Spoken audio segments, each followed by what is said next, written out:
I'm your host, Michael Callahan, and wherever you might be now, this is Where We Go Next. And what if you could suddenly understand every single language on Earth? Identify any object or living thing around you with nothing but a glance. See exactly how a new outfit might look on your body before trying on a single piece of clothing. What if you could customize your entire world the way you would your home? Our guest this week bears the good news of the coming augmented reality revolution and tackles some of the hazards that may occur when we can all create our own individually tailored realities. David Rose is an MIT lecturer, digital product innovator, 6-time entrepreneur, and expert on ambient and spatial computing. He owns the seminal patent on photo sharing, built an AI company focused on computer vision, and was VP of Vision Technology at Warby Parker. David is known for translating complex technologies into delightfully intuitive new products and consulting with businesses on digital disruption. Previously, David wrote Enchanted Objects, a book about design, human desire, and the Internet of Things.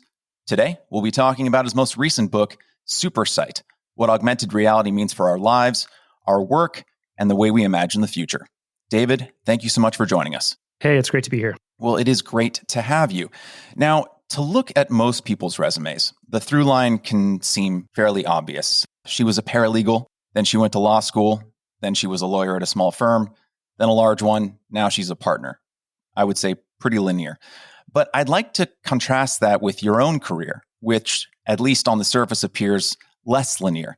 I ask you and the audience for a little bit of forgiveness here, David, as this list is somewhat abridged. But I believe you started as a software engineer in speech recognition and robotics, then went on to found Interactive Factory in '92, which is a design firm specializing in museum exhibits and language learning CDs, among other things. 5 years later, you founded Folio, a digital photo sharing company. In 2001, you founded Ambient Devices, which pioneered the idea that all sorts of objects, not just traditional computers, could communicate with and work for us. In 2008, you headed a company that focused on the pharmaceutical industry and medication adherence. Then you were CEO of Ditto Labs, focusing on a visual recognition engine for online photos. Then you were the VP of Vision Technology for Warby Parker, which we mentioned earlier. Currently, you're the co-founder of Clearwater AR, quote, the first augmented reality experience for the water world, end quote, and chief technology officer of Home Outside, a company that allows you to visualize your home's yard redesigned with augmented reality with your phone's camera. So to start us off, David, I'd love to anchor our talk in what guides you and motivates you personally. To crib once again from journalist Amanda Ripley, which I seem to do often, what's the understory of your career? Well, thanks for the overview. I think my through line is really kind of where humans meet pioneering technology and being really fascinated on how it impacts what we do and how we learn and how we interact with others. If you go back to some of the early work I did at the MIT Media Lab I worked on Guitar Hero and a project with Lego called Lego Mindstorms, which is a robotic invention kit. And both of those were really innovations, not so much in technology, but more about how to change the interface to make music more accessible, make robotics more accessible and more playable, help people get into sharing photos through the internet with other people. Back when that was a laborious process, you had to upload things, to an FTP site, and we tried to just make it super easy to create albums and collections to share with others. I guess I'm captivated by what's the next technology and how to make it something that, appears simple and magical, that doesn't require a lot of engineering to get into it and benefit from it. Story that immediately pops to mind. I was a bit obsessed with Steve Jobs when he was alive. And there was this one story, I'm sure you're familiar with it, about the first iPod. And one of the decrees that Jobs gave to his software engineers, that he never wanted a user to be more than 3 clicks away from being able to play a song. Mm-hmm. And a lot of the focus of Apple, and I think what is Apple's legacy, is the reduction of friction. And it seems like that's what motivates a lot of your work, if I'm looking at the through line of what you're talking about right now. Yeah, exactly. For example, one of the projects that I'm working on right now is to make shopping at the grocery store easier if you have allergies or special food requirements like kosher And so we're using the fact that everyone's holding a phone as you're shopping, probably already. And if you point the phone using computer vision, you can recognize a package. So let's say a snack food. And then we'll pull the data for that package so that it shows nutritional value summarized as a number, and sustainability of the product and the packaging all summarized as another number on another corner of the package, and then show whether it meets your allergy profile, and then show the financial value of that particular instantiation of food. And then we'll show you a better choice. We'll just change the package that you're holding to look like the package that you should be holding. So then you can scan the shelf and find the better choice for you based on personalization, cloud data, 5G networks. Like, we're kind of using all of these capabilities, but making an interface that just does something kind of magical, which it transforms the thing you're holding into the thing you should be holding. So those are the kind of moments that I get excited about in terms of designing new technologies, when you can kind of synthesize and fuse a lot of capabilities into something that feels just instant and magical in terms of the user experience. Magical. That's a great word.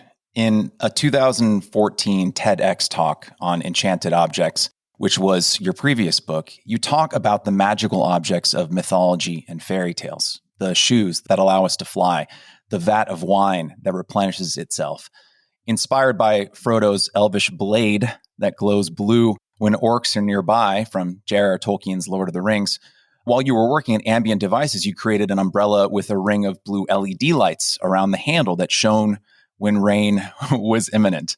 So were these stories ones that you simply reached back for as an adult once you were working on these products? Or did they play a role in inspiring your career from when you were a child? I think I've always realized that fairy tales are kind of a good litmus test or touchstone for revealing things that people want, for revealing things that have been desires, age-old desires forever, before technology could ever satisfy them. So I kind of became interested in this idea of kind of reverse engineering innovation process to first look for these age-old wishes, like the wishes to know everything, or the wishes for omniscience, or the wishes to know like the mind of another person, to be able to kind of see into someone's soul, if you will, kind of the wishes for a telepathy or immortality or teleportation. To me, those became really good places to start, both for myself and also for my teaching. So I taught a workshop for a few years in Copenhagen in the interaction design program at a school in Copenhagen, and I co-taught it with a magician from London, and he came over with a large list of all of the kind of tropes of magic, like to make something invisible, to make something magically move. And it was really interesting to kind of send people off to IKEA, have them buy curtains or cabinetry or coffee table, and then try to kind of take one of the persistent human wishes that we all have, and then try to imbue this object with some way of satisfying that wish. So students made things like cabinets that magically replenish themselves, or tables that would help the conversation by showing your Facebook photos, or pillows that would show you the state of a distant loved one so that you could whisper through the pillow. Students came up with all kinds of great stuff, but I found that like magic and everyday objects paired together created a lot of fertile ground for innovation. And I think that idea of wish fulfillment, the idea of being able to take those fantasies of old and bring them with us into the 21st century, leads us really well into your most recent book, Super Sight, which is about augmented reality and so much more. And it lays out in detail what this future might look like. And the book's 9 chapters each expound on how this technology, or rather intersection of technologies, might benefit a different facet of our lives, from personal human interactions to customized shopping experiences to personalized medicine.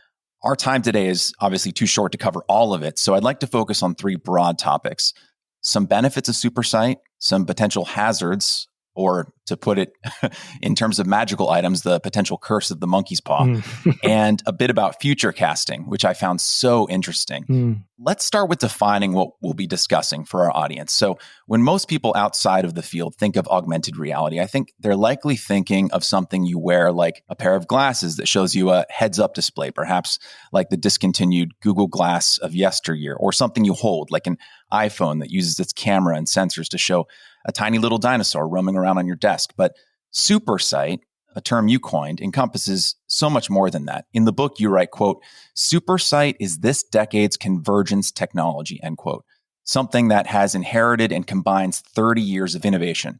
So for our listeners, David, what is supersight? What are the technologies that combine to create it? And how are those technologies working together to create this new transcendent category?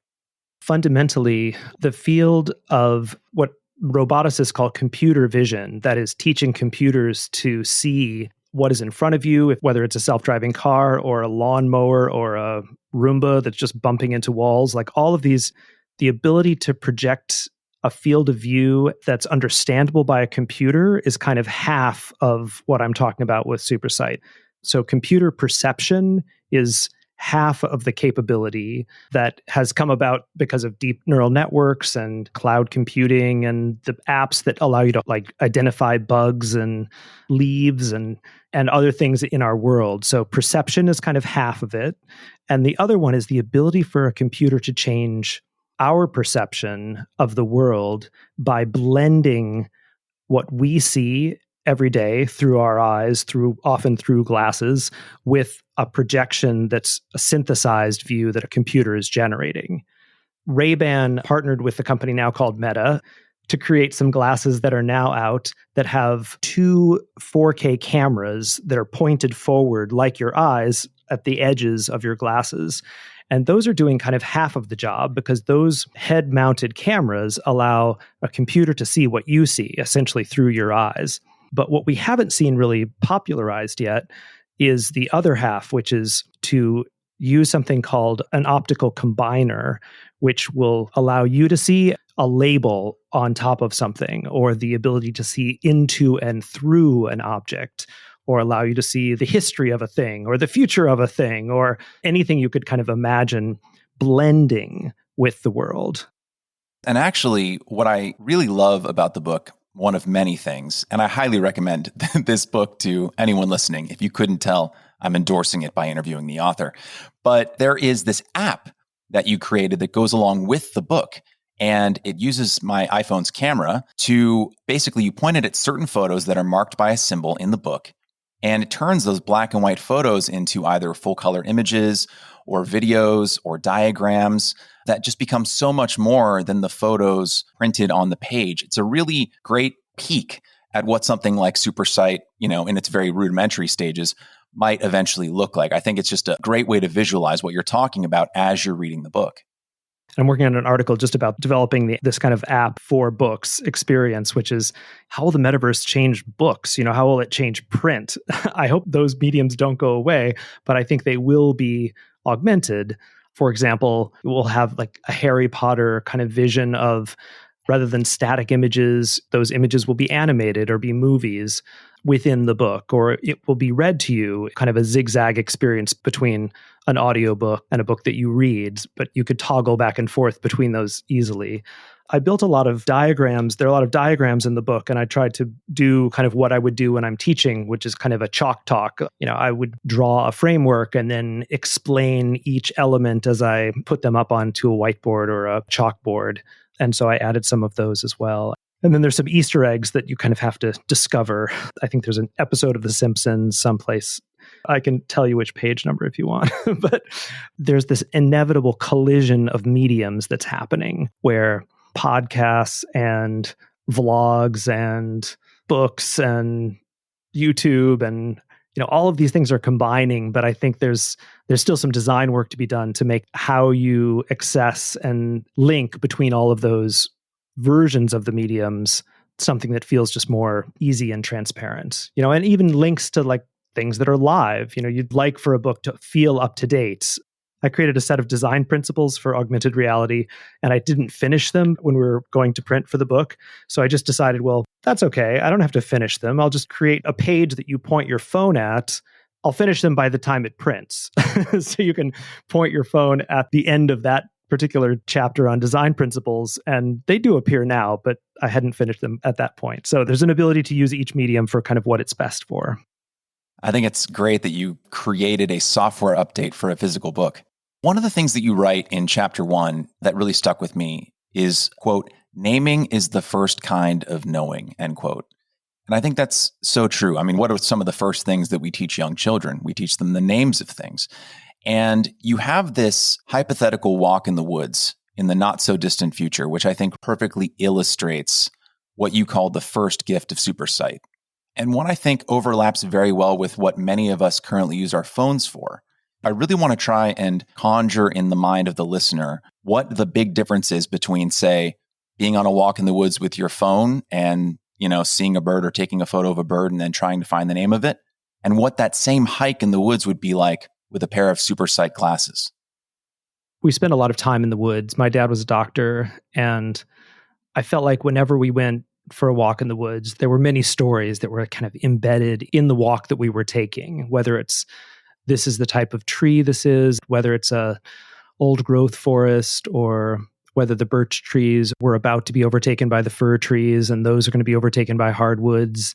Being able to know that the reason that the hawk is able to kind of pick out mice from a kilometer away is because they can see a different frequency. They can see the urine trails of the mice. So they kind of have an evolutionary advantage. Learning about owls and how owls are so adapted to see in the dark, and they've lost the ability to orbit their eyes. They have to orbit their head. They have to turn their head because they're so adapted for that particular type of seeing. But there were so many things to learn and know about rocks and trees and the natural world that I kind of liken what we'll get from the ability to superimpose information into our field of view in a positive sense is the ability to have that kind of expert guide with us, should we want that. Not only walking through the woods, but getting a docent tour of the museum or the city as a museum, kind of the history of anything that we walk past or through, or an expert on our shoulders that helps us make decisions when we're doing something complicated at work or at a hobby. And so I feel like in a very positive sense, we will all get this kind of an expertise upgrade. And the world will get a lot more interesting because it will just be a lot more textured and layered as we are able to kind of have a system that can see what we see and maybe even infer that we're interested or confused or need some more stimulation at that point. Like we're driving and falling asleep, so maybe we should know something about the landscape that we're driving through in order to stimulate us. I'm excited about that aspect, definitely. And I just feel like that's the first of 9 things that we'll get out of this technology. Oh, yes. The idea of just having the smartest person on any topic with you at any time, just kind of in your ear and in your eyes, so to speak, giving you tips and lessons and insight into the world around you is so fascinating. There's this anecdote you share about an Army colonel that you met, and you contrasted his primary job in Washington to what a pair of super sight glasses might afford us at social gatherings in the future. I'd love for you to share a little bit of that with the listener, because I think we've probably all been there, right? Where we're at a business event or a social gathering or something, and there's either someone that we know we should know more about or someone that we met one time 2 years ago and they remember our name, but we don't remember theirs. And so how would SuperSight help us there? Right. Well, in addition to knowing the names of objects around us and how things work, the ability to recognize faces will be something this technology is very good at. And that will help us in terms of not only remembering names, but also remembering salient details or being able to replay a little bit of the past conversation that we had. And I think probably a lot of startups that are pursuing this idea, and I have a failed startup that pursued this as well, but there's this notion in information theory of the least common commonality. So if you run into somebody at a party and you figure out that you are the only 2 people in the room that have, I don't know, let's say kite surfing in common or scuba diving in common or whatever your bizarre hobby is, if somebody else has a bizarre hobby, that creates rapport and interest and doesn't have to be exactly the same thing, but it could be like you both grew up in a small town or went to a small liberal arts college or both traveled to a place a lot of other people have traveled to. So I think one of the services that'll be kind of revealed through SuperSight is these kind of conversational topics that will really bring people together and spur more interesting conversations that you might otherwise land on randomly. And that will be one of the things that is kind of orbiting over the people that you encounter in a cocktail party, like their names, the things that they're most passionate about, and kind of reasons for connecting. So I think that'll be very positive. It'll be kind of like the exquisite party host that's able to kind of bring any two people together and get them going on something that's interesting to both of them. And I can only imagine what the ramifications would be for romance and dating. I mean, I'm on an online dating app right now, and once you have that kind of information at your fingertips, you wish that you had it when you were out and about, like you're at a coffee shop and you see a cute girl or a cute guy or something. And you're like, man, I wonder if she's into the same kind of books that I'm into. Or I wonder if he kite surfs because I'm really hoping I can learn how to kite surf and maybe he could teach me, because you can see that in online dating apps. I have a passion for hiking or whatever it is, right? But I can imagine if you could see that in real time, and you see that someone's maybe checking you out from across the bar and above their head, it shows that they like the same comedian that you do, or they're from like you said, the same small town. Like that ability to make that human interaction based on a shared knowledge of likes or dislikes could be really magical. Yeah, and some people won't want to reveal very much about their past. And I think that will be certainly a profile setting that people can choose to reveal or hide. But a lot of times the reason that people get together in bars or business conferences because they're looking for other people in order to have either a commonality or, she is looking for money, she is investing money, she's hiring, he's looking for work. Like sometimes there are a lot of complementary interests that could be revealed in this kind of way. And I think it's interesting to note that in both of these examples of both the walk in the woods and also the changing human interaction, the data may be already available in both of those settings, right? There's already Wikipedia, there's already LinkedIn, like there's already all of those data services. What's different about SuperSight is that it is revealed in context and kind of spatially anchored into the world around us and not something that we have to go kind of hunt and peck at a smartphone or laptop. Right. It seems like the biggest benefit or one of the biggest benefits of SuperSight is that it's anticipatory. Right. It knows what you need before you know you need it. Right. And it's doing a search, like a Google search every second on like what you're looking at, what decision you need to make. And so in that way, hopefully it's kind of taking all of this information that it's already accessible and making it much more useful. I want to touch on a potential downside of SuperSight. And you really dig into what you call the 6 main potential hazards of SuperSight, because obviously with any new technology or innovation, there's always going to be some potential for downside. And there was one that kind of came to mind while I was at a local coffee shop yesterday. So there's one that I frequent either by myself or with my dog Charlie almost daily. And so I've come to know the names of the employees and vice versa. Maybe you have something similar where you live, David. And I've also learned some of the details of their lives and their plans. And there was this instance a few weeks ago where one of the baristas mentioned a concert she was excited to go to that weekend. But I didn't see her for maybe like a week after that. And when I saw her again and I asked her how the concert went, I could see in her reaction that my remembering it affected her. And so I think that there's something that happens in our minds and, to get poetic, our hearts, I suppose you could say, when we know that we've been considered because we feel valued. And so perhaps I'm just aging myself here, the rolling tide of technology is coming our way anyway. But I'm not sure my comment would have had the same effect on her if she knew that my glasses were telling me to ask her about the concert. Right. How do we balance that? I mean, this phenomena kind of reminds me of like Facebook tells everybody what everybody's birthday is. So if somebody sends you a Facebook message, that almost has no cultural salience anymore. And even like sending you a text message or giving you a call and saying, oh, hey, it just, it occurred to me that it was your birthday. I'm like, well, how exactly did it occur to you?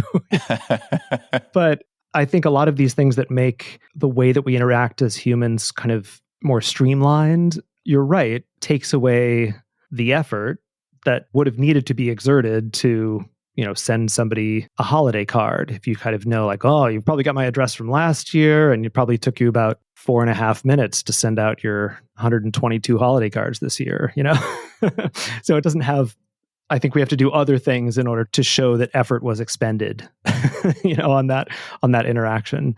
I do feel like my hazard number one for human interaction is that I think we can take for granted the fact that these glasses, we will all want to see different things. You will want to see, you'll be interested in architectural history, and I will not care about that at all. And I will, want to see more information about food and where to eat and maybe things about my day, kind of painted on the environment as I walk through.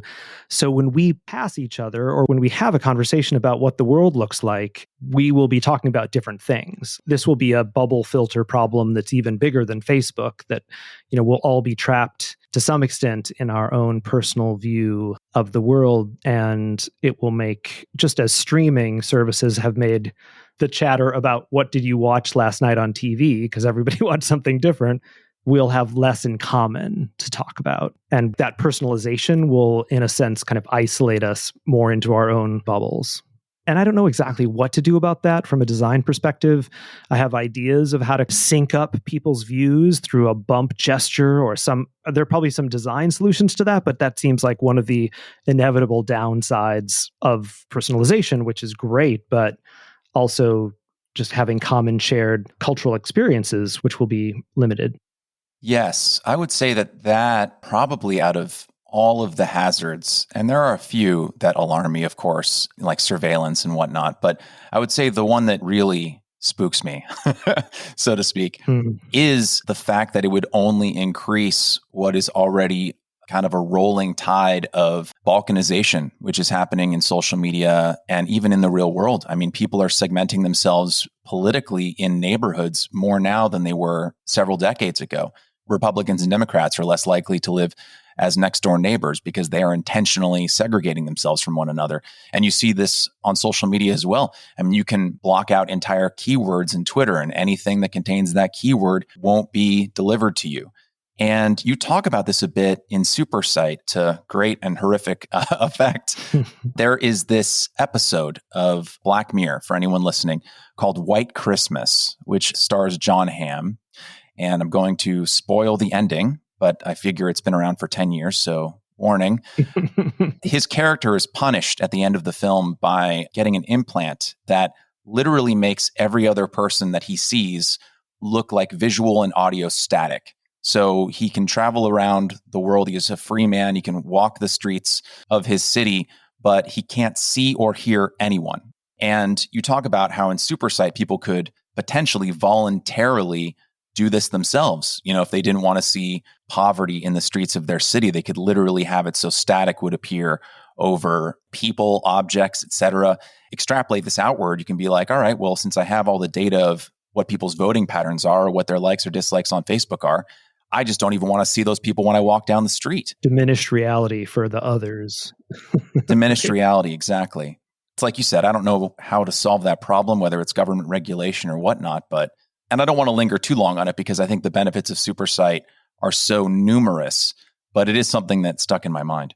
Yeah, it's interesting. I think a lot of these kind of negative consequences become more acute if you start to believe that we're going to be wearing these reality changing glasses 24/7, or at least all waking hours. And I suspect that they'll be more like sunglasses where, we can store them in certain situations. You want to wear the sunglasses, but in lots of other situations, you just wear your normal glasses.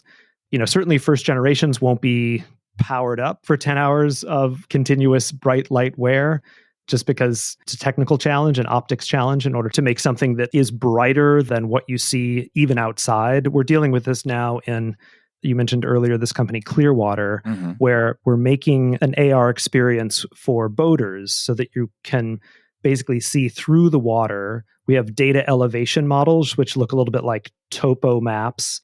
So if you've ever been in a clear bottom boat, you kind of have that sense. So you put on these glasses or you hold up your phone, and now you can see, here's where the rocks are, and here's where the fall off is, where you might want to go fishing. And then we're even superimposing things like manatees and sharks and whales and wrecks and other things that you would want to see underwater. If somebody catches a fish and they scan it in 3D and they throw it back in, we kind of make it swim around there forever. So, it really gives you a real visceral sense of a world that you couldn't have seen before. City planners are doing this too, to kind of see through the asphalt into the infrastructure of the cities, so to know where you can drill or where certain pipes are. But I think that's one of the interesting fantasies that we've had for a long time that we probably got from comic books, or I probably learned from comic books of like X-ray vision. If you have the data, you can superimpose the data in the world and allow people to kind of see through stuff. Yes, X-ray vision. We might not be able to become Superman, but we could have super sight.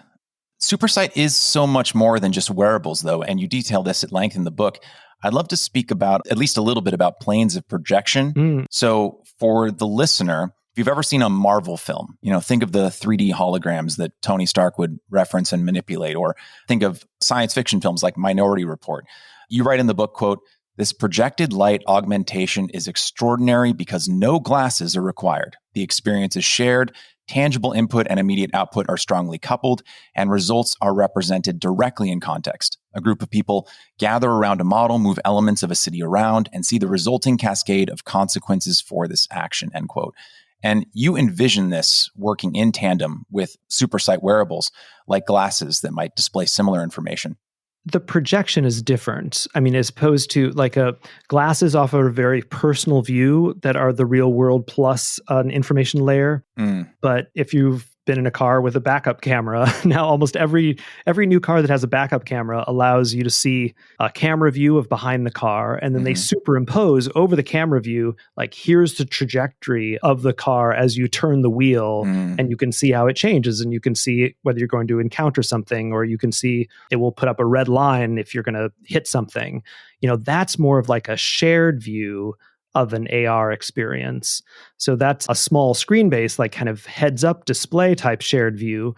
But the city planning project that you read a little excerpt from is using a data projector. So that's also AR in that we have a little model of the city, and then there's a data projector that's hanging, actually two that are tiled together that are on the ceiling pointing down, and they have an internal model of the city, and then can show you kind of the walkability score of the street as you decide to put in bike lanes or put in more parking or put in a supermarket. There's a kind of a Sim City-like data model of the city. And then you can see everybody gathered around this kind of hologram table is able to see the resulting city. It's funny because in popular media now, we have visions of this kind of hologram gather around table. I don't know if you remember from the movie Avatar, or what was another one of kind of the gather around one? Westworld was another one. You had this park and things happening to people in the park, and you had like a little miniature view of that for the people running the park. Yes. So that's an AR view. Oh, can I just mention one more thing about the AR view? Of course. So I have some students that have a company now called Lumen that are making an AR flashlight, which is really nice because it's also a shared view. So this is looks like a flashlight, is a data projector with a computer vision system on the front of it.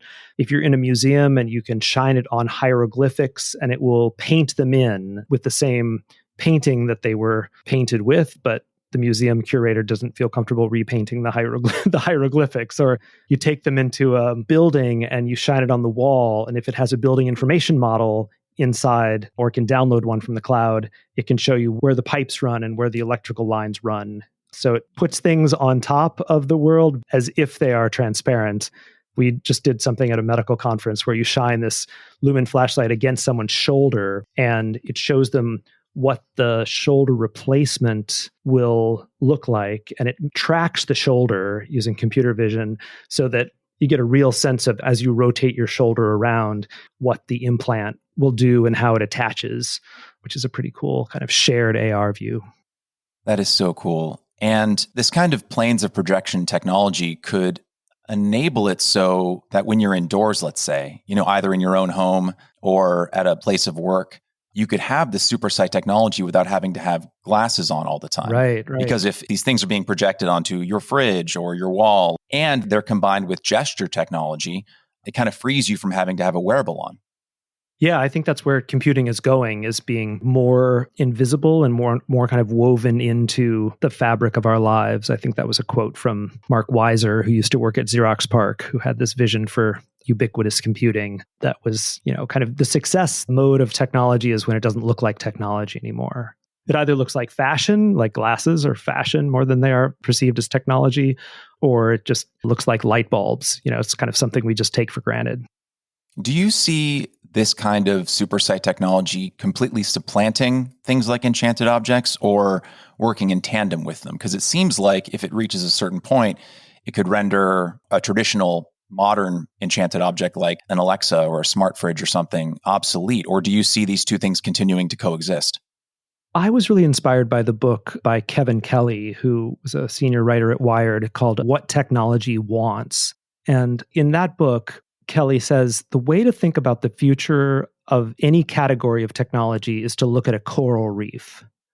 And on a coral reef, there hasn't been like one fish that dominates the ecosystem.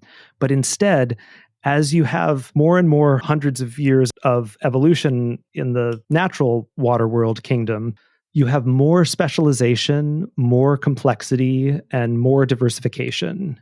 So the fish and all of the marine life in a coral reef just has huge divergence. And if you look at a lot of other fairly old, quote, technology categories, like take the glasses we drink out of or the shoes that we put on our feet, those are both technologies.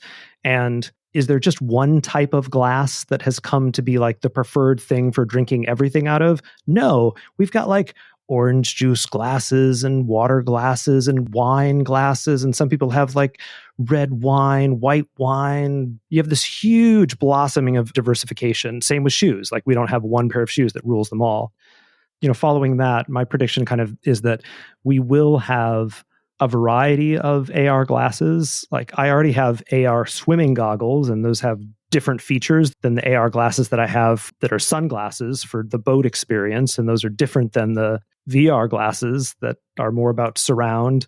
I think we're still going to have smartwatches. We're still going to have data projection. We're still going to have some form of tablets and some form of handheld small version of tablets, along with a variety of different projection technologies, both on our bodies, wearables, and also in the environment. And I think they'll all kind of know about each other. And so hopefully there will be a service that kind of renders the information at the right resolution on the right device based on the context of whatever you're trying to get done.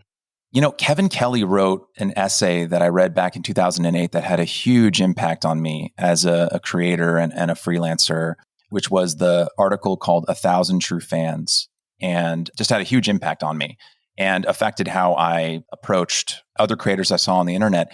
And that idea of whatever the best product is for whatever the task is will win out and the marketplace will kind of sort itself out. I agree with that a great deal, but it seems to me like what is going to be necessary, and this is slightly adjacent, but I'd love to hear your thoughts on it, David, is even if all of these products exist independently of one another, right? Like let's say one thing is made by Apple, the other thing is made by Google, and then, Meta makes something else. And you can kind of already see this problem starting to form, which is that devices and software are oftentimes incompatible with each other because companies are incentivized to make walled gardens around their services. And the idea of a walled garden in a super site future seems totally incompatible. It seems like there would need to be some kind of negotiation or higher standard that everyone agrees to, some kind of neural net that is neutral, that all of these different independent companies' products can communicate with and on. Because a future with a walled garden like we have now, where my Amazon Echo can't speak to my Apple Watch because they're two different products, it will create the very friction that SuperSite seeks to avoid. So how do we rectify those two things? Yeah, that's a really good question. I think there will be ways for these things to talk together, but only in certain levels of the stack of the information kind of communication stack. It was interesting that just in the last couple of weeks, the standards committees for IoT devices got together and tried to figure out, well, why aren't people really adopting smart home lighting and doorbells and security systems? And just to interject real quickly for the listener, IoT stands for the Internet of Things, right? Yes. And so even though all of these giant technology companies have created these confederacies or these balkanized islands of functionality, they did decide that it's in their best interest to try to make the setup experience easier. So if you do have like a Philips lighting, you can more easily integrate with Google's Home Hub or Apple's Home Siri or with Alexa. I think there will be ways to kind of port your interests and your profiles, between kingdoms, if you will, but there probably will be walled garden features that exist for competitive reasons. And I think that's probably fine. Like if you think about the world of automobiles, we agreed that they should be about, I don't know how wide cars are, 6 feet, 7 feet? Like there's a standard for width so that it fits on most roads unless you're a Hummer.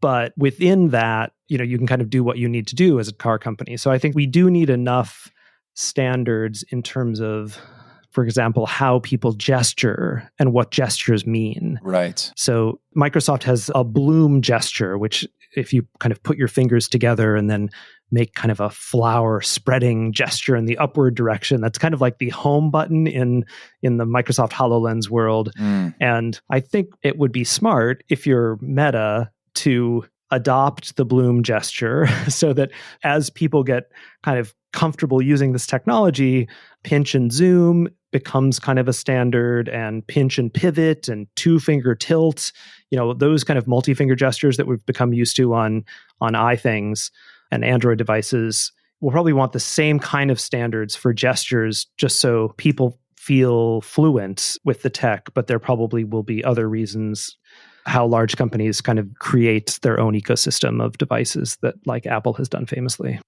Yes, a sort of universal sign language for technology. Mm-hmm. Yeah.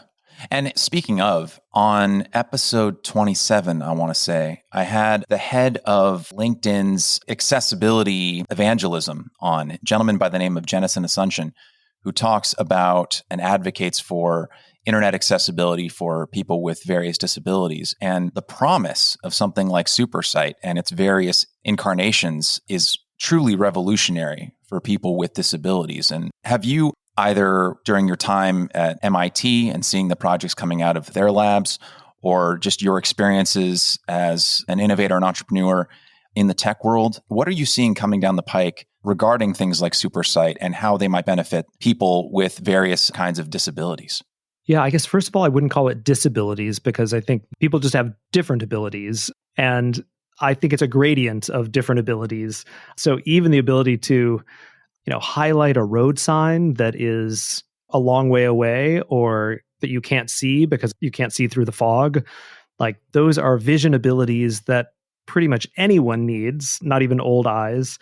But one for people that have a hard time hearing, which is something that is a massive problem in the US. I mean, a massive problem worldwide. Oh, yes. There's a startup called Xander, who I'm an advisor to, and they're just focusing on what they call caption glass, which is just, it would be so nice to have captions on what other people are saying.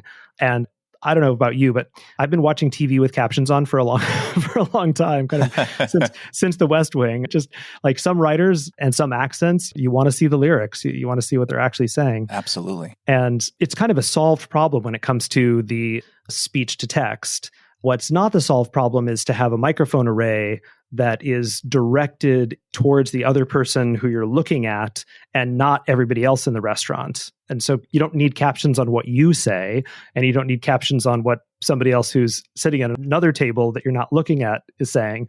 But the person of interest, you really want to see what they're saying. And you may want some other cues too, like intonation or affect or other things that you could carry with a highlighting effect or different typography or sarcasm, for example. And so I think that's really exciting and something that could benefit a lot of people, because hearing aids are still like $6,000, Yes. $4,000 for hearing aids, and they just don't work well in noisy environments.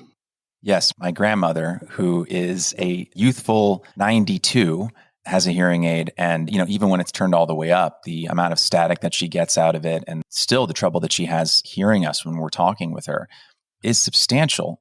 And this isn't even to mention just the sheer benefits of this technology when you're traveling abroad or speaking with someone who doesn't speak the same language.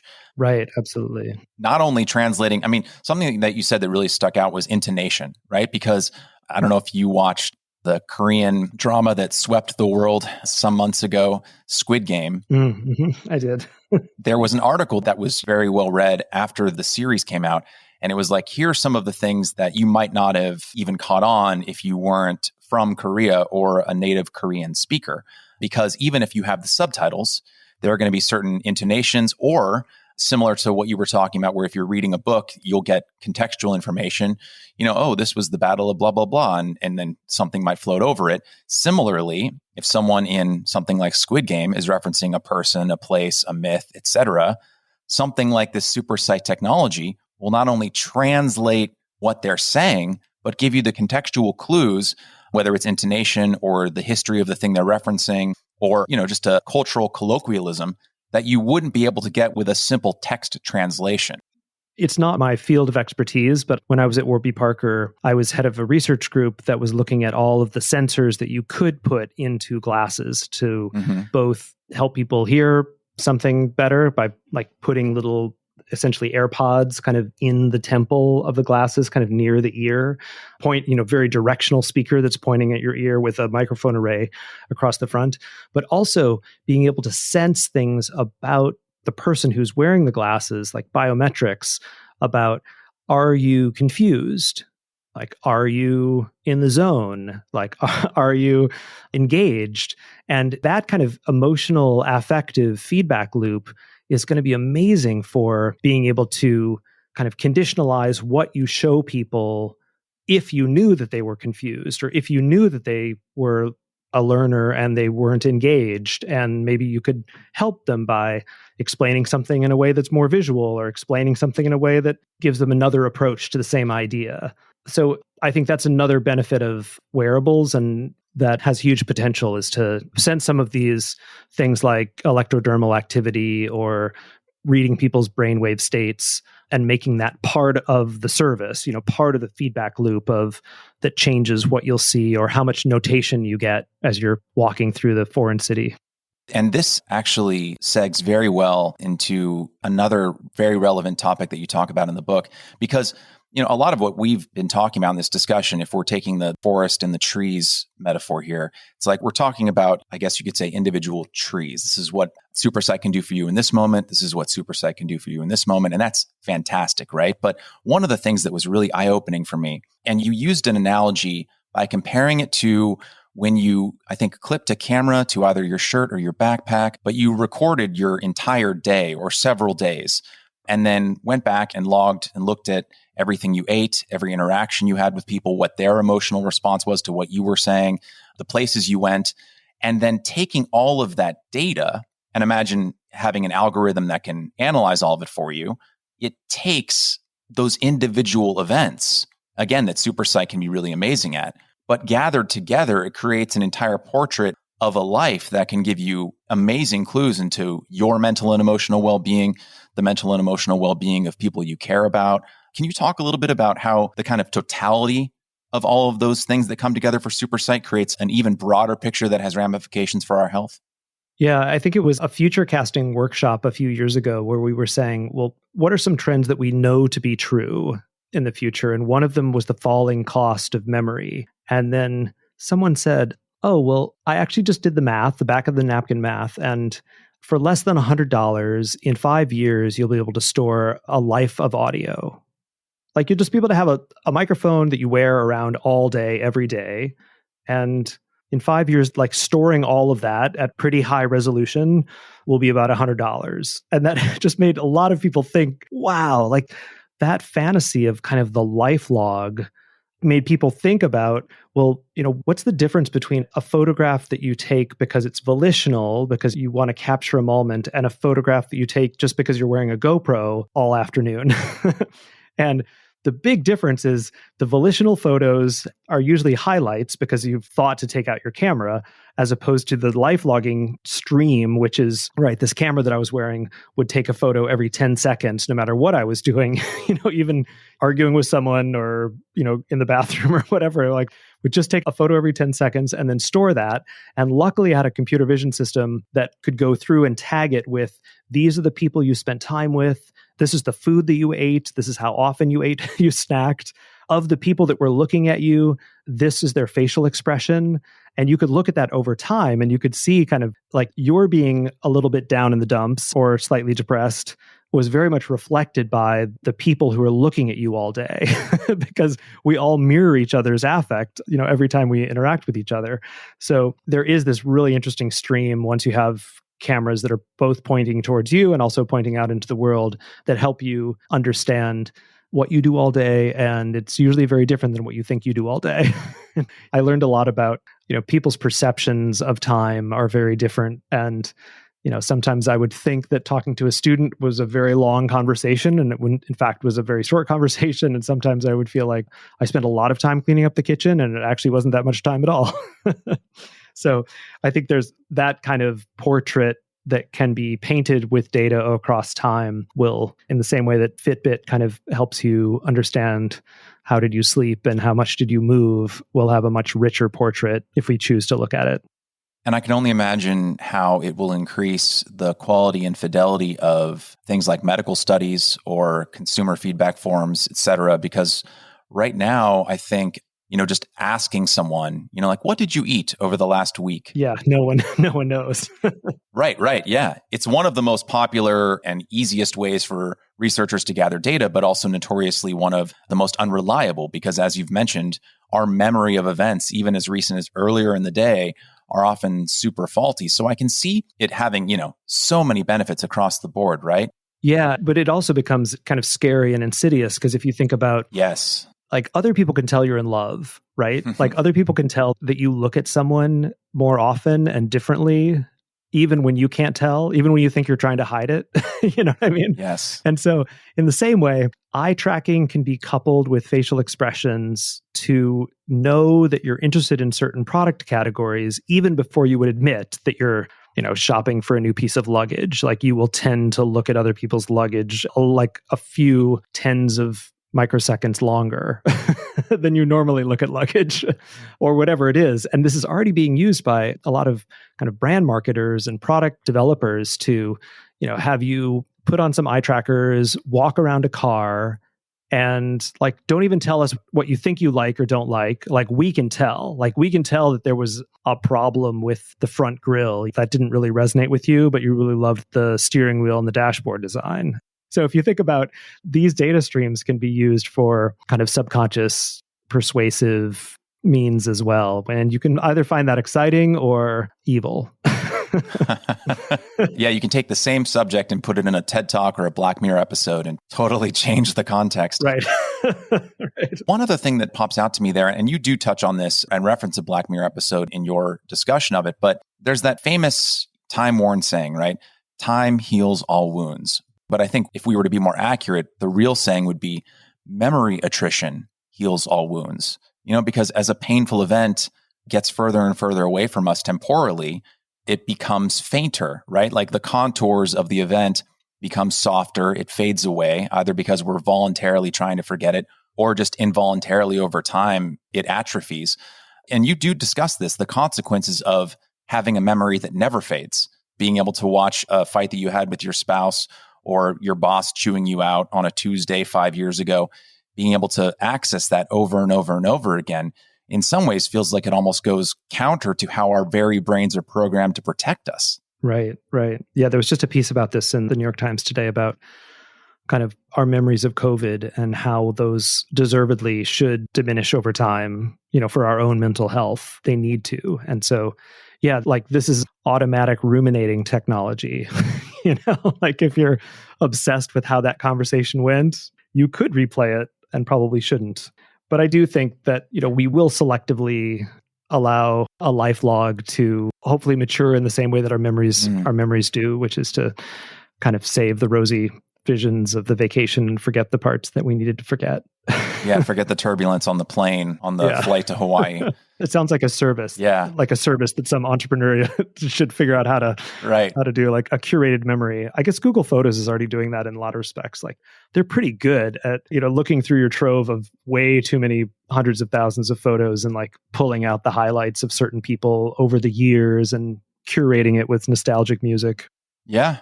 And with better technology and ever-present cameras and sensors, the ability to create that nostalgic package on demand, it's only going to improve. I mentioned at the start, you're currently the CTO of Home Outside. Yeah, I want to tell you about that. I'd love to ask you about it. You met the company's founder, Julie Moir-Meservey. Am I pronouncing her last name correctly? Yes. You met her at an MIT pitch competition, and MIT is fairly well known for its brilliant students. So what stood out about Julie's endeavor? What stuck with you and ultimately led to you joining her company? Well, I was at Warby Parker at the time, and we were just working on a service that allows people with an iPhone 10. The iPhone 10 has this camera inside that looks at your face and unlocks the phone with your face. And it does that by casting this array of infrared dots against your face, and then it studies the pattern of those dots and is able to kind of read the terrain of your face.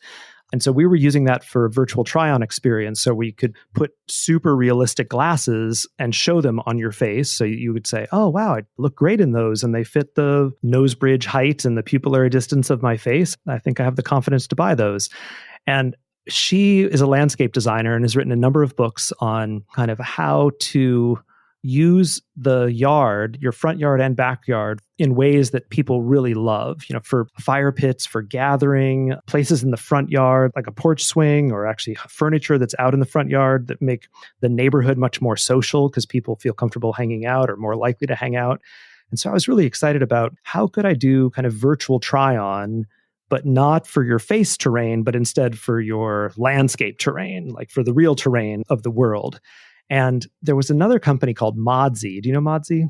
I'm unfamiliar with it, no. Okay, so Modsy is a virtual design service where you take a picture of your living room and then they send it out to designers, and the designers erase all the furniture that's in the room and show you a new collection, and you're like, whoa, that looks amazing. And then if you buy the couch in the mirror or whatever, they make money. And I thought, well, we could do what Modsy is doing with AI, except nobody has to take any pictures because Google has already taken all the pictures we need. We took Google satellite view photos and street view photos, and then basically we're using a game engine. It's called Unreal Engine. It's the same thing that so many first-person shooters and that kind of thing are built with. And we're basically recreating neighborhoods, like whole neighborhoods. There are 53 million homes in America with yards. And so we're rebuilding all of that with the Google Street View photos and then analyzing that, scoring it, and then putting in a shade tree in the southwest corner so you don't spend as much on air conditioning in the summer. And we're putting in natural pollinating bushes so we don't kill all the bees. And we're constricting the lawn space so you don't spend as much on chemicals. And putting in furniture. So it's kind of a marketplace for what you would really be much happier with in terms of your home.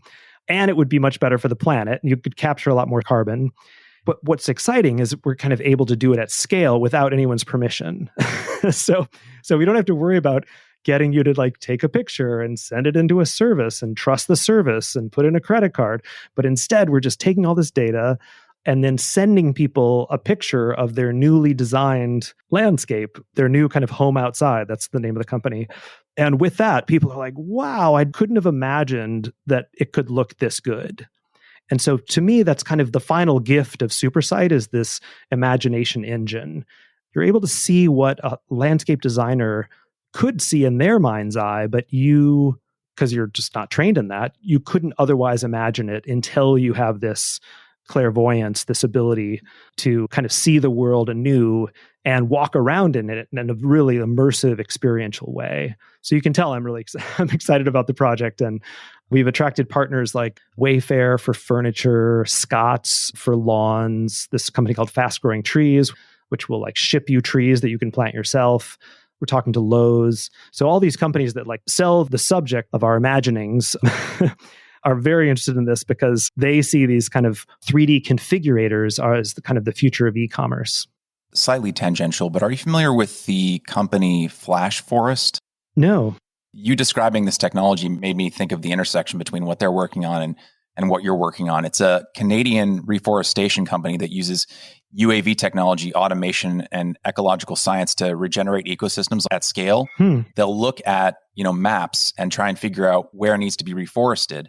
And then using drones, they can deposit thousands of seeds at once, depending on the needs of any given environment. Oh, that's awesome. And so it's just interesting to see how all these different things are coming together and being used in so many fascinating and helpful ways. Yeah, I mean, drone technology to me is like one of the most, in addition to AR projection technologies, like drones take it up even another level in terms of fusing these technologies of real-time control systems and cameras and LiDAR and, a payload in the case of disseminating seeds. But it's just like the ability for drones to do jobs that cost a lot more money to do search and rescue, for example, or seeding or throwing life jackets to surfers that are too far out at sea. Yeah. Like so many cool applications for drones. So many. And I would kick myself if I didn't ask you this, because I don't often get the chance to potentially peek behind the curtain of an industry that I don't work in. So, you've been in this space for more than 30 years now. I imagine you've seen, because I've experienced this with some of my friends in the creative industry, where someone will have a brilliant script, that never takes off, never gets bought, or a brilliant film or a short film or a commercial project, right? That you look at it, you read it, you watch it, and it's just brilliant. And then it doesn't take, in the market for whatever reason. And I imagine that over the decades, you've probably seen so many brilliant ideas, either in the marketplace or in their foundational stages at places like MIT, that fail to catch fire with the public. So in your experience, David, what is the force, or what are the forces that are separating the products or concepts that blew you away but didn't catch, and the ones that did gain traction? Because, I imagine it's a confluence of multiple factors, but I'd love to hear your behind the scenes take on your experience. One of the problems with going to the Media Lab and teaching at the Media Lab is you're in a place where you think that the future, it's going to happen like tomorrow. Like the quality of the demos and the quality of the things that are prototyped there are such that you believe it's happening, in the next months or maybe next year, but it seems compelling and inevitable. And usually you're wrong about the timing. I think Alan Kay, the famous Apple educational enthusiast who did one of the first demos, which was like before the laptop, what was it called? Anyway, Alan said, don't confuse a clear view with a short distance. Oh. So just because you can see from one mountain to the next mountain doesn't mean like you can get there in 15 minutes or 45 minutes, so I think there's this clarity of what will be and what should be and what needs to be. And then oftentimes what entrepreneurs get wrong, and the reason that ideas don't catch, is the industry isn't ready or consumers aren't ready for that idea.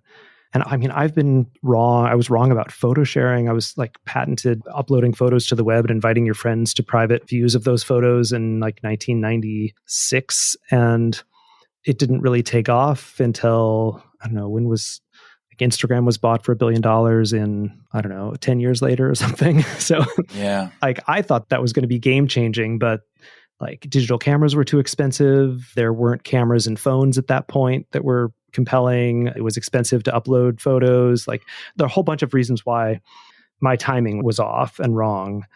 And so that's my answer to like, especially in technology innovation, like there's certain thresholds, I think, like either price point thresholds or ease of use thresholds, or just kind of cultural ripeness and readiness that have to happen before something really takes off.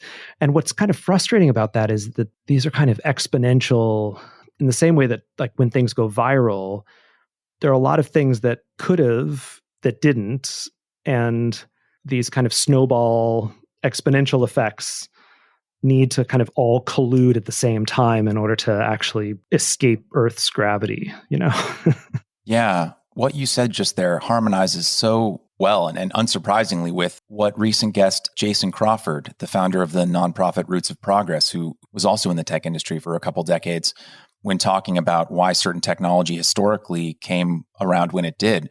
We talked briefly at the start of his episode about why the bicycle could really only come about in the 1800s, the late 1800s, and not, say, the Roman Empire, which was a pretty advanced civilization for the time. And just like you said just now, even then, it's like, even just having the idea to make the bicycle, if you don't have the proper metals that you can create, if you don't have mass manufacturing, doesn't matter if the idea is great or not. If all those different factors come together to make it, you don't have anything. Yeah, and that's one of the concerns I think that a lot of people have about augmented reality is the vision for all of these things that we'd like to see, that we will be able to see with AR. We felt like we've been kind of on the cusp of this for insiders in the industry for like about 10 years. So when I go to CES and when I go to the Augmented World Expo, and as I talk to these companies like Vuzix and smallish companies in Rochester, New York, or Nreal, who has some glasses that are now like decent, and they're out at Verizon stores, select Verizon stores, and they're at a $500 price point, and it's the same, actually a better tech than what Microsoft HoloLenses launched 2 years ago for $3,500. Wow. All of the optics, the availability of 3D content, the kind of interaction modalities, voice and gesture, like all of those things seem to be colliding, and I think the wave is on the cusp of breaking, but we should talk again in a year. And I'd love to. I think technology is a lot like, how Ernest Hemingway once described bankruptcy, right? Very slowly and then all at once. Uh-huh. This brings me to just one last question I'd like to ask in this segment before we just move on to future casting, which I would love to touch on before letting you go. I asked a few close friends of mine. I said, hey, I'm going to be speaking with David Rose about augmented reality. Do you have any questions? And one of them said, speaking to your point, he was like, why should I care? Because he was just thinking about, the augmented reality we've been promised for so long and how long it has taken to kind of coalesce. But my dad really got it. We talked about it for a while yesterday, and he came up with a question that was summarized in a way that really kind of haunted me, because I was thinking about it while I was reading your book, and you do touch on it. But his question was, and I'll expand on this a bit, what do we become when there is little left for us to do? So I'll use my mom's career as an example, right? It's adjacent to what you're doing with Home Outside. So she's an interior designer. She's very good at her job, has a great reputation in the industry, super talented woman. You can tell I admire her. But I would imagine that folks like her across all industries, right, who've acquired decades of experience to get to where they are and maintain the reputations they have. And again, this could apply to any industry. Once you have an expert, a human expert, train an algorithm, or a series of experts train an algorithm, and then the algorithm, the machine learning is available, that expertise is available to millions or billions of humans instantly in their super sight wearables or plane projectors. What happens to the experts who trained it? Because in this regard, it seems like there's like a duality here, right? Like super sight is a potential absolute miracle for consumers. But what happens to the people who were once providing those services that super sight supplants? And what do we do with that? Because I think obviously with any new technology, there's always that fear, right? Like the car was the death of the horse and buggy, but this seems like it will touch so many industries and potentially so quickly once the technology is truly matured. How do we prepare for that? I think you're giving AI kind of too much credit, because my answer is we all level up. Like, did Khan Academy, that has so much great math content and econ content, like how many teachers has that put out of a job? Nobody. My feeling is that these AIs, like the Home Outside, Envision Your New Landscape, like it's not going to be very good. Like it's going to be compelling in terms of like the trees are going to be beautiful and blowing in the virtual wind, and you're going to see bees on the bushes and that kind of thing. But that's going to get somebody more interested in hopefully spending more time outside, getting their hands dirty. But that will lead to, you'll be more likely to buy a landscape professional service after experiencing this. Like it's not going to satiate you. Like in the same way that like wearing a Fitbit gets you more interested in thinking about your body and thinking about movement and thinking about wellness. And that probably gets you more interested in, that's probably a gateway drug to meditation. And once you do some meditation online, you're more likely to go on a retreat, and you're probably more likely to hire a trainer for $100 an hour. Your mom's problem in terms of lead generation for her home decoration business, I'm just imagining, is she needs to get people interested in home decor, and HGTV is doing a good job of that, but it's not like making everyone an expert. Right. The people who become interested then become more interested and are more likely to level up and seek out your mom's expertise. And she'll probably get better at what she does because she'll have more savvy clients. Right. I see what you're saying. So it's not necessarily SuperSight and its technologies wouldn't necessarily be a supplement for, say, taste or years in the field. Like, let's say it raises the average person's expertise in any given subject from, let's say, 0 to 2, but it could raise an expert from a 9 to a 10 or something, and that everyone gets raised at once. Am I reading that right? Exactly. Gotcha. Okay, I'd love to briefly talk about future casting because are you familiar with Harvard psychologist Daniel Gilbert? Yes. Ah, brilliant. Yes. I came across his TED Talk years ago, one of his TED Talks, The Surprising Science of Happiness. And in his book, Stumbling on Happiness, he talks about how human beings are often so bad at predicting the future because we're so limited by what we're experiencing in the present. And I loved that phrase you quoted earlier, don't confuse a clear view with a short distance, because that's very in line with the errors that Gilbert says that we make. In chapter 9, entitled Envisioned, you write, quote, through storytelling, SuperSight can bring the future to the present and help us act on it now, end quote. I'd love for you to just briefly expand on that. Obviously, we're trying to condense a lot into a little period of time, but if you could just briefly touch on how the technology of SuperSight can bring what oftentimes would happen years or even decades in the future to us in the present so we can plan for it now. Well, the story that I tell in the 9th chapter is about kind of a biological evolution that I learned from a biologist named Malcolm McIver at Northwestern. And he has something called the Buena Vista hypothesis, that our ancestors, the reason that we were motivated to get legs was because of eyes. Like it was the fish, the tikalik, who could see, who could shine your eyes above the water, who could put your eyes out of the water, that got you interested even in seeing a bug on the shore and crawling up and eating. So it was kind of eyes that gave us strategy or a planning ability. And so I take this in the book as kind of one of the things that we need, these new evolved eyes that we're getting with this technology. The capability that we most need is the ability to project forward and see the future, because we don't just need more visual acuity, right? Like we can see the next McDonald's pretty clearly. Like we don't need to see our prey any more clearly, but we have a big myopia when it comes to understanding the consequence of the actions today on our future self, whether that's in what we eat or how we spend money or how we think about the climate. And being able to see the future of a city or the future of a landscape is something that would absolutely change how we become motivated to make decisions and how we prioritize our budgets. And so that's really the capability that this technology will be most useful for, is the ability to extrapolate and see into the future. Yes. And I find that so interesting. I could see this, either through planes of projection or wearables, because I oftentimes have a real problem with late night snacking. Me too. Right. But if every time I was going to reach for that, bag of chips at 8 p.m. because I was bored, I could look at myself in the mirror and see what I would look like if I kept doing that for the next month. I could see the contours around my body. Yeah. I think what would be more motivational, would be the inverse, which is you're working out in front of the mirror and like, if you keep it up in 4 months, you could look like this. Look at those biceps. Yeah. So I think like these kind of fun mirrors are powerful, both for the downsides and the upsides. Absolutely. And in regards to climate change, if your augmented reality glasses could show you coastal erosion that would ordinarily take 100 years to manifest, but you could see the ramifications of it as you took a stroll along the beach, it just seems like this kind of technology would have real political ramifications around things like collective action, which is so difficult when consequences are often so far in the future. Absolutely. Yes.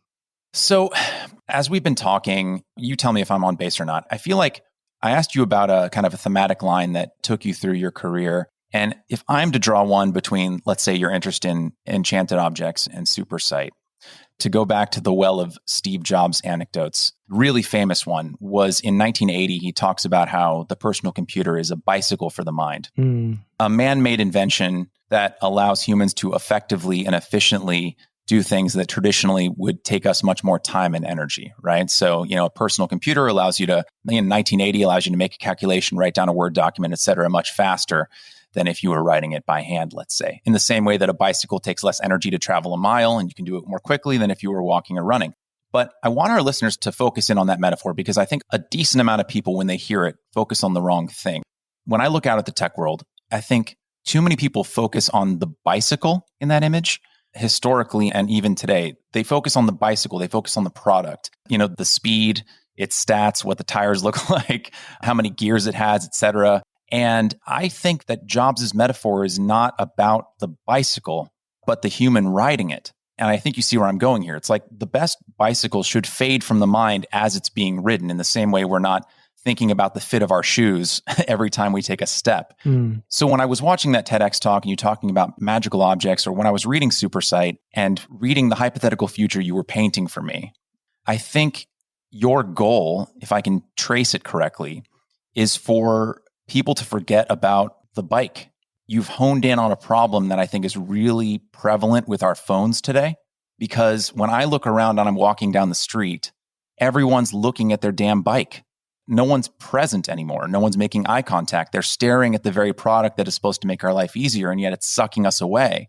And when I hear you talk about enchanted objects, when I hear you talk about Supersight, even though it is a lot of technology assisting us, it does seem to be all focused around the locus of making us more present rather than taking us away from one another. Am I on base here? Absolutely. Because I do think that's a real problem with technology today. I do too. I mean, I think the best glasses fit just like shoes fit so that you forget you're wearing them. Yes. Right. So, yes. And sunglasses too. And I do think that taking all the information that used to be in phones and on the internet and spatially positioning it and layering it over the world, I think inevitably will make us more present in the world and will make us more attuned to and fascinated by and curious about and lifelong learners about what's so amazing about the world around us. I certainly hope so. I've been to too many social gatherings where, I decide I'm putting my phone in my pocket and I'm not touching it. But if everyone else doesn't make the same agreement, I sometimes feel like I'm at a party alone. So for the final question, David, for those of us who are interested in following the future of Supersight, who are interested and excited about this new technology, what can we do in the immediate term? Because we don't know exactly when all these technologies are going to coalesce and come together to create the seamless future we're talking about now. But it is coming together in bits and pieces in the apps and the software and the physical wearables that we've been talking about during this episode. So when it comes to people who want to follow the future of something like Supersight, in addition, of course, to going to the website, where do we go next? Yeah, that's a good question. I kind of believe both in being a kind of voracious tester of all new things. My family will tell you, like any new consumer grade robot or camera system or home voice agent, like I want to try all of them because I want to have an opinion about what its powers are and what its failings are. So one advice is like, before you have an opinion, live with the stuff and let that be kind of your guide in terms of your criticism. And then be a prototyper. Pull together either a team at your school or a team at work, a hackathon kind of situation at work. MIT is doing a hackathon next week on immersive technology. I'm participating in that. There are all kinds of healthcare hackathons. I host a lot of workshops that are like one day that involve a lot of learning and envisioning and sketching. And I really feel like it's important to kind of take the bull by the horns and dive into being a maker and not kind of waiting for these services and futures to come to you, but really invent it. And you're going to get things wrong and your intuitions are going to be wrong the first time around. But through that experience of making, you're going to understand the capabilities of these mediums and make things that are useful and that are brilliant. Like that's what I see in my students and that's what I see in startups is you don't get it right the first time, but with iteration, you can really make magical things. And so I encourage people to be the makers and not wait for the technology to kind of arrive on our doorstep. Beautifully said. I really appreciate you taking the time out of your schedule to speak with me and our listeners today. It's such a pleasure to speak with someone who so eloquently and persuasively communicates passion and excitement about our technological future, which I think you do so brilliantly in SuperSight. But it's also such a pleasure to speak with someone who's actually doing it, who is out there making the future real. So thank you so much for your time, David, and thank you for what you're doing. I really appreciate it. Thanks for inviting me. This was a blast. Tune in April 26th for a conversation with musician Joe Sumner. Thank you for listening, and wherever we go next, I hope you'll be there too.